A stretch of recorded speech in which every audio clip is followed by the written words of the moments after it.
Good morning dear students, how are you all. कैसे हैं आप सभी। आई होप आप सभी अच्छे होंगे। प्यारे साथियों, जैसे कि आप जानते हैं कि हमने ग्रामर की कई टॉपिक आपको करा दिए हैं और अभी हाल ही में हम शुरू करने वाले हैं लेटर्स, क्योंकि एग्जाम में लेटर्स हमेशा आते हैं कि कुछ बच्चों के फॉर्मल आते हैं, कुछ बच्चों के इनफॉर्मल आते हैं। क्योंकि आप 9th 10th 11th 12th में हो तो आपके लेटर जो आएंगे वो मेरे हिसाब से फॉर्मल लेटर आने चाहिए। छोटी क्लास के बच्चों के लिए फॉर्मल लेटर आते हैं, लेकिन ध्यान रहे कि लेटर फॉर्मल भी होते हैं और इनफॉर्मल भी होते हैं।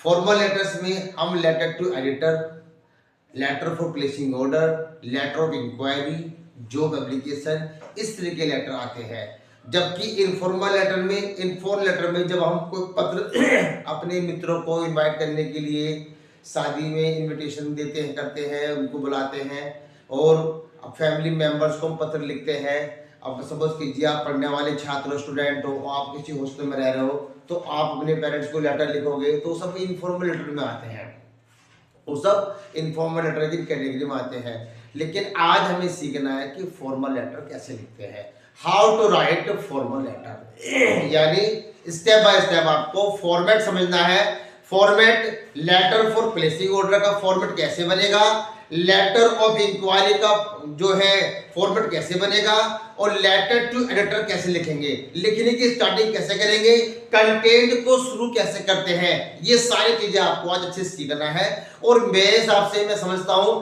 कि अगर आप मेरी इस वीडियो को देख लोगे, अच्छे से समझ लोगे, तो आपको लेटर को रटने की जरूरत नहीं है, जरूरत आपको नहीं पड़ेगी। मैं एक एक एग्जांपल के माध्यम से आपके सारे कॉन्सेप्ट क्लियर करा दूंगा, फिर आपको कोई लेटर रटने की जरूरत नहीं है। आप सिर्फ वही मैटर लिख के आ जाना, आपको फुल मार्क्स मिलेंगे।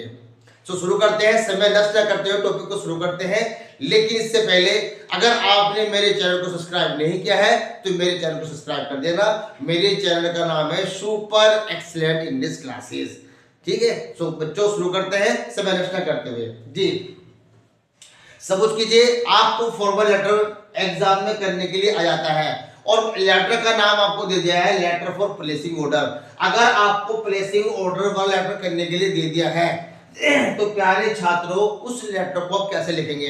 देखिए, चाहे लेटर प्लेसिंग ऑर्डर का आ जाए, चाहे लेटर ऑफ इंक्वायरी आ जाए, चाहे लेटर टू एडिटर आ जाए, लेकिन लिखने का जो फॉर्मेट होता है वो सभी का लगभग समान सा होता है, एक सा होता है, पर थोड़ा बहुत बदलाव आता है कंटेंट में।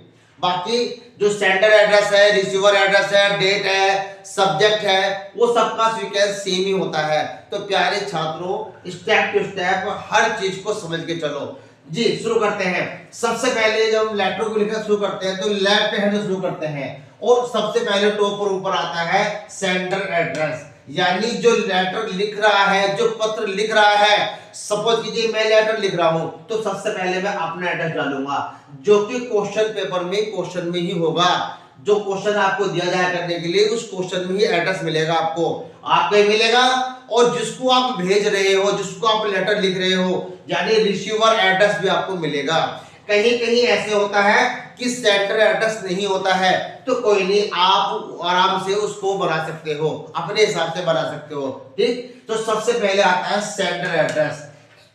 एक बात और ध्यान रखना बेटा, कभी भी सेंडर एड्रेस को एक लाइन में मत लिखना। सेंडर एड्रेस हो चाहे रिसीवर एड्रेस हो, मिनिमम 2 लाइन्स और मैक्सिमम 3 लाइन्स। ठीक, जैसे सेंडर एड्रेस हमारा आ गया है, सेंडर एड्रेस को आप 2 या 3 लाइन में लिखेंगे वर्डों के हिसाब से। उसके बाद में एक लाइन छोड़ देंगे, स्किप कर देंगे। सेंटर एड्रेस लिखने के बाद में, इस एड्रेस को लिखने के बाद में एक लाइन खाली छोड़ेंगे। उसके बाद में आप डालेंगे डेट। डेट आपको कैसे डालनी है, डेट आपको ऐसे डालनी है, समझ लीजिए आज 9 दिसंबर है तो आपको डालनी है 9 दिसंबर 2025। आप डेट किस हिसाब से डालेंगे। कुछ बच्चे क्या काम करते हैं, कुछ बच्चे डेट ऐसे डाल देते हैं 9/12/2025। ये वाला तरीका जो है ये रॉन्ग हो जाता है। ऐसी डेट आपको नहीं डालनी है, आपको डेट डालनी है इस हिसाब से। ऐसे आप डेट ऐसे डालेंगे। तो इस चीज का ध्यान रखना कि एग्जाम में अगर लेटर करने के लिए आता है तो डेट हम कैसे डालेंगे। जी, अब बात कर लेते हैं आगे। सेंडर एड्रेस के बाद में जो स्टैंडर्ड एड्रेस आपने डाला है, स्टैंडर्ड एड्रेस के बाद में प्यारे बच्चों आपको डालिए डेट और डेट के बाद में फिर आपको एक लाइन छोड़नी है। उसके बाद में आता है आपका रिसीवर एड्रेस। रिसीवर एड्रेस भी सेम आपको ऐसे ही लिखना है जैसे कि आपने स्टैंडर्ड एड्रेस लिखा है। रिसीवर एड्रेस के अंदर भी रिसीवर एड्रेस डायरेक्टर तो लिखे जाते हैं, डायरेक्टर को, मैनेजर को, या किसी कंपनी के या किसी फर्म के जो मतलब अधिकारी होता है अपर लेवल का वो होता है उसको लिखते हैं हम। मान लीजिए आपने किसी बुक्स के प्रकाशन को या बुक्स डिपोट है उसके मालिक को लिखा तो मैनेजर आएगा। तो रिसीवर एड्रेस में जो है वो एड्रेस आपको दिया जाएगा क्वेश्चन के अंदर ही, उसी को पढ़ के आपको लिखना है। रिसीवर एड्रेस की भी सेम कंडीशन है। रिसीवर एड्रेस में प्यारे बच्चों आपको जो है देखना है कि रिसीवर एड्रेस आपको एक लाइन में नहीं लिखना है, रिसीवर एड्रेस भी 2 या 3 लाइन में जाएगा। उसके बाद में फिर एक लाइन आपको छोड़नी है और एक लाइन खाली छोड़ने के बाद में फिर आपको डालना है सब्जेक्ट। अब चूंकि आपका लेटर प्लेसिंग ऑर्डर वाला है तो प्लेसिंग ऑर्डर तो किसी चीज का भी जा सकता है। भाई आप समझ लीजिए आप किसी स्कूल के लाइब्रेरियन हो और आपकी लाइब्रेरी के अंदर बुक शॉर्ट है और आपने किताबों के लिए लेटर लिख दिया कि भाई हमारी लाइब्रेरी में ये किस किताबें कम है, इसी किताबें में भेजिए। या फर्नीचर के लिए भेज दिया आपने या फिर स्पोर्ट्स आइटम के लिए भेज दिया आपने जी। उसके बाद में सब्जेक्ट आ गया। सब्जेक्ट डालेंगे प्लेस एंड ऑर्डर फॉर के बाद में यहाँ जो आएगा, यहाँ पे जो आएगा उस वस्तु का नाम आएगा जो आप मंगा रहे हो। अगर आप बुक्स मंगा रहे हो तो आप यहाँ बुक्स लिखेंगे, बुक्स रिक्वायर्ड बाय लाइब्रेरी, तो यहाँ बुक्स आ जाएगा। बुक्स नहीं मंगा रहे आप, आइटम मंगा रहे, फर्नीचर मंगा रहे तो फर्नीचर आ जाएगा, यहाँ पे फर्नीचर आ जाएगा ऐसे ही। और अगर नहीं फर्नीचर की नहीं मंगा रहे तो स्पोर्ट्स आइटम आ जाएगा।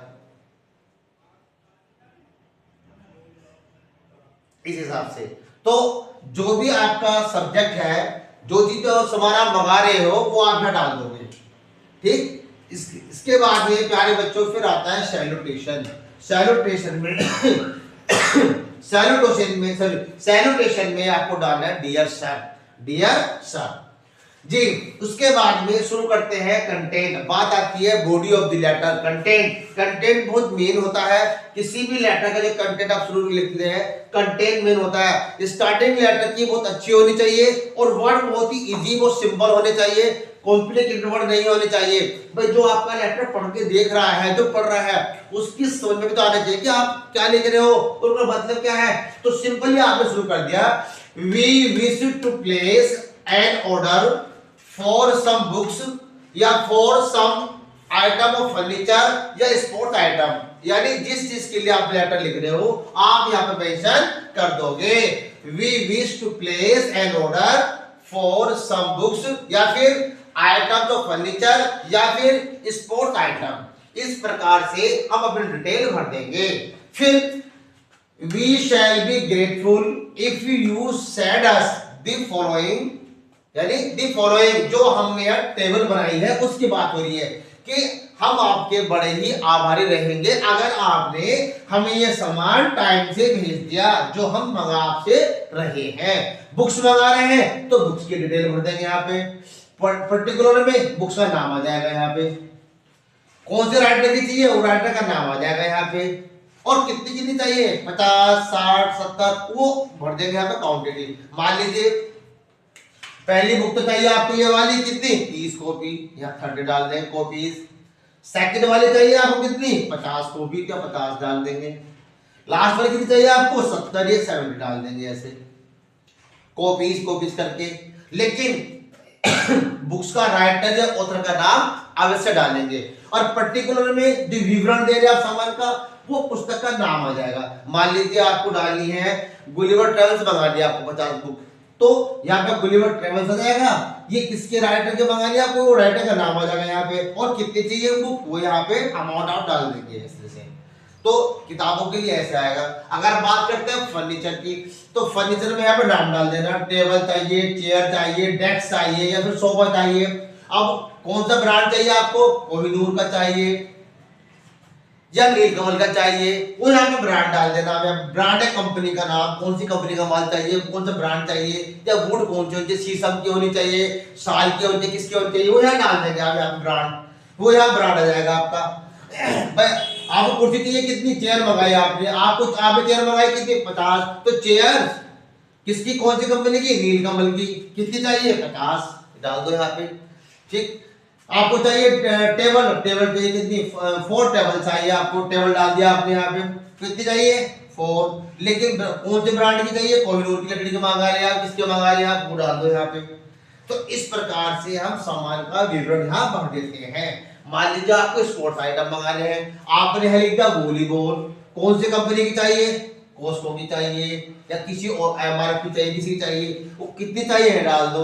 आपने यहाँ पे डाल दिए बैट्स कितने, कौन सी कंपनी का चाहिए आपको, एमआरएफ का, कितने चाहिए, 50 पीस। यहाँ पे आपने डाल दिए हॉकी स्टिक कितनी चाहिए आपको, यहाँ डाल दिया आपने हॉकी स्टिक्स कितनी चाहिए आपको, कौन से ब्रांड की, कोहिनूर की, ठीक, या डायमंड की, कितनी चाहिए, 70। तो इस प्रकार से हम सामान का विवरण इस टेबल में भर देते हैं।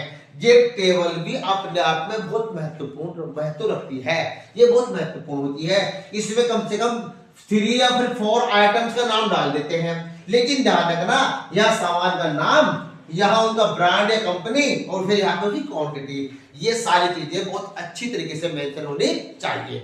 इसके बाद में हम चलते हैं क्लोजिंग की ओर। जब हम लेटर को चेंज करते हैं क्लोजिंग की ओर चलते हैं कि अब हमने जो रेफरेंस दे दिया अपना और टेबल बना दी, अब हम चलते हैं रेफरेंस सुधी, अब हम चलते हैं क्लोजिंग कैसे करेंगे लेटर की जी।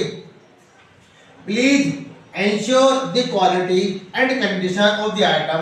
बस जो सामान हम आपसे मंगा रहे हैं, जो हमने ऑर्डर किया है, उसकी क्वालिटी का ध्यान रखना, उसकी कंडीशन प्रॉपर होनी चाहिए, कोई पुराने ना हो, ठीक है, टेढ़ी मेढ़ी चीज ना हो, और ज्यादा दिन की पहले बनी हुई ना हो, उसका कलर फेड ना हो। ये सारी चीजें आपको ध्यान में, आपको मेंशन आपने कर दिया अच्छी तरीके से। और फिर आप उनसे कह रहे हैं कि क्योंकि हम आपके as you know we are your regular customer, जैसे कि आप जानते हैं कि हम आपके रेगुलर कस्टमर हैं, तो आपने क्या मांगा, वी एक्सपेक्ट सम डिस्काउंट, हमें थोड़ी सी डिस्काउंट भी दे देना भैया, जैसे कि सबको देते हो आप। The payment will be made or release, या तो made या release on delivery। जैसे ही आपका माल हमारे पास पहुंचेगा हम तुरंत आपकी पेमेंट कर देंगे। उसके बाद में कर दो सब्सक्रिप्शन क्लोजिंग कर दो, योर सिंसियरली। बस ये आपको लिखना है लेटर में। लेटर फॉर प्लेसिंग ऑर्डर का लेटर लिखना बहुत ही आसान है, इजी है, ये बच्चों का खेल है। आप इसको अपने हिसाब से बड़ा भी कर सकते हो, लेकिन कम से कम इतना मैटर तो होना चाहिए।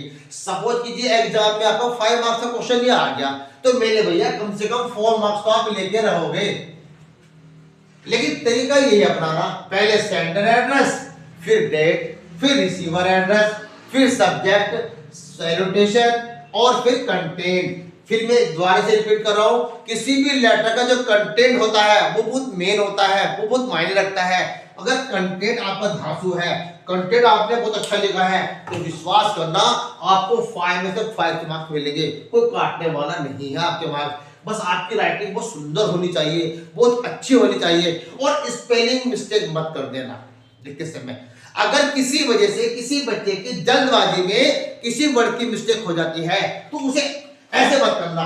बच्चे क्या काम करते हैं, बच्चे लिखते हैं यहाँ पे रूल, RULEE, तो ये गलत हो गया, बच्चे तो कर देते हैं। ऐसे नहीं करना इसको। अगर किसी वर्ड की स्पेलिंग गलत हो गई है तो सिंपली आप क्या काम करना है, सिंपली आपको उसे ऐसे करना है। मान लीजिए वर्ड लिख दिया आपने 4, लिखना था 4 ये वाला, लिखना था 4 आपको ये वाला, लिख दिया आपने 4 ये वाला, तो आपको उसे ऐसे करना है, बस उसे ऐसे करना है, उसे ऐसे नहीं करना है, ठीक है। उसका बैक इफेक्ट पड़ता है, पक जाता है। इसलिए लेटर को लिखते समय सावधानी कि लेटर को लिखते समय मिस्टेक नहीं होनी चाहिए, क्योंकि ये आपके राइटिंग स्किल को प्रूव करता है कि आप लिखने में कितने अच्छे हो, आपकी राइटिंग स्किल कितनी अच्छी है। तो प्यारे साथियों, कुछ इस प्रकार की सावधानी आपको रखनी है, और आप विश्वास करना, जब आपका रिजल्ट आएगा आप देखोगे आपके मार्क्स बहुत अच्छे आएंगे। मैं ये दावा कर रहा हूं, मेरा ऐसे विश्वास है, क्योंकि इस प्रकार के फॉर्मेट को समझने से हम किसी भी लेटर को बहुत अच्छी तरीके से बिना रटे लिख सकते हैं। तो जब कभी भी आपका लेटर फॉर प्लेसिंग ऑर्डर आए तो आपको यही फॉर्मेट नोट करना है, इसी के हिसाब से लिखना है। इससे आसान तरीका लिखने का कोई नहीं बता सकता, क्योंकि मैंने पूरा प्रयास किया है, पूरी कोशिश की है। बड़े बड़े जो टेढ़े मेढ़े वर्ड है उनको हटा दिए हैं और सिंपल सी लैंग्वेज में डाल दी है। इसमें कोई भी वर्ड ऐसा नहीं है जिसका मीनिंग आपको पता ना हो या जो आपको कंफ्यूज कर रहा हो। सारे वर्ड इसमें लिखा है, आसान है, थोड़ा सा सब्जेक्ट मैटर है ये, इसको पढ़ लेना और अपनी लाइफ में शामिल कर लेना। ये हमेशा आपको काम आएगा, चाहे आप 9th क्लास में हो, चाहे आप 10th में हो, चाहे आप 11th में हो, चाहे आप 12th में हो, आप कोई सी भी क्लास के स्टूडेंट हो, सबके लिए लेटर बहुत ही अच्छी तरीके से काम आने वाला है। आपके एग्जाम में लेटर फॉर प्लेसिंग ऑर्डर अक्सर आता रहता है। ठीक, इसके बाद में हम अगला पॉइंट फिर लेंगे। आज आपको हमने समझाया लेटर ऑफ प्लेसिंग ऑर्डर, कल हो सकता है वो आपको जॉब एप्लीकेशन या फिर इंक्वायरी लेटर समझाएं। ठीक, ये डिपेंड करता है टाइम पर। तो प्यारे साथियों, अगर ये आपको मेरा पढ़ाने का तरीका पसंद आया हो तो मेरी वीडियो को लाइक कर देना और चैनल को सब्सक्राइब कर देना। तो मिलते हैं आपसे अगली वीडियो में, तब तक के लिए गुड बाय, गुड लक।